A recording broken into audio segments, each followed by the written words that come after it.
Karibuni sana. Jina langu ni Miss Masao na siku ya leo nitaonyesha jinsi ya kutengeneza salad ambayo haichukui muda mrefu kutengeneza, na pia ingredients zake ni pamoja na fruits ambazo ziko kwenye season. Asanteni sana kama umeclick kwenye video hii, naomba angalia mwanzo mpaka mwisho ili uweze kujua jinsi ya kutengeneza salad yako. Pia msisahau kusubscribe, msisahau kulike, comment na kushare. Na kama ni returning subscriber, nashukuru sana, and let's get straight into the video. Mahitaji yetu ni kama yafuatayo. Utahitaji red cabbage. Hii cabbage unaipata tu sokoni. Pia utahitaji maembe, nimekata kwenye cube. Pia utahitaji carrot. Hii carrot zangu nimeshred kwa kutumia kile kidude cha kumenyea carrot, ndio hicho nimekwangulia carrot. Pia unaweza ukaikwaruza tu.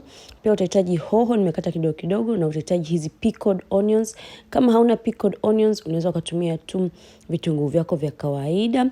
Ila pia kama mnataka niwaonyeshe jinsi ya kutengeneza hizi vitunguu ambavyo viko pickled, naweza nikaonyesha. Pia utahitaji maembe yako ambao nimeyakwaruza pembeni. Pia utahitaji black pepper, utahitaji olive oil, utahitaji chumvi, na utahitaji limao kiasi kidogo tu.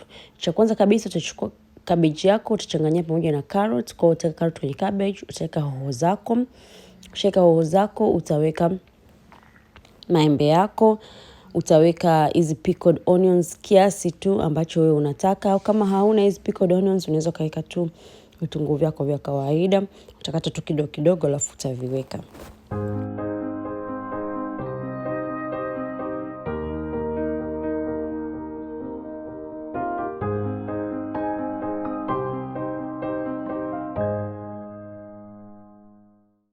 Sasa tutaanza kumix salad dressing yetu. Kama nilivyowaambia mara ya kwanza kabisa, nilichukua embe nikalikwaruza kwenye kile kidude cha carrot kwa nipata puree. Alafu utaweka limao lako kipande kimoja, alafu utaweka huu mchuzi wa pickled onions. Sasa kama hauna mchuzi wa pickled onions, utatumia limao lako limoja kabisa lote. Alafu utaweka black pepper. Mimi nimeweka kidogo kwa sababu nina watoto. Wewe utaweka kama unataka nyingi, kama unataka kidogo ni wewe tu. Alafu utaweka extra virgin olive oil kijiko kimoja kikubwa. Alafu utaikoroga vizuri kabisa, na pia utaweka na chumvi. Usisahau kuweka chumvi, utaweka chumvi kiasi kidogo tu. Mahitaji yote nitaweka katika description box below, naomba muangalie pale ili uweze kujua unahitaji nini kabla ya kuanza kutengeneza salad yako.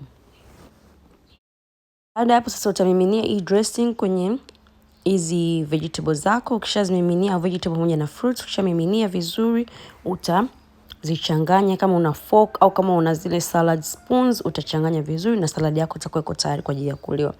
Kuna wengine wanapenda kuweka salad dressing muda ule ambao wanakula salad yao. Kuna wengine kama mimi napenda kuiweka way before ili hizi ingredients ziweze kusoki ni ile juice ya salad, ili by the time nakula everything is well mixed up. Kwa ni wewe tu. Kama mnavyoona salad yetu iko tayari. Kwanza hii salad ni nzuri sana kiafya, na pia unaitumia ingredients ambazo tunazitumia almost every day.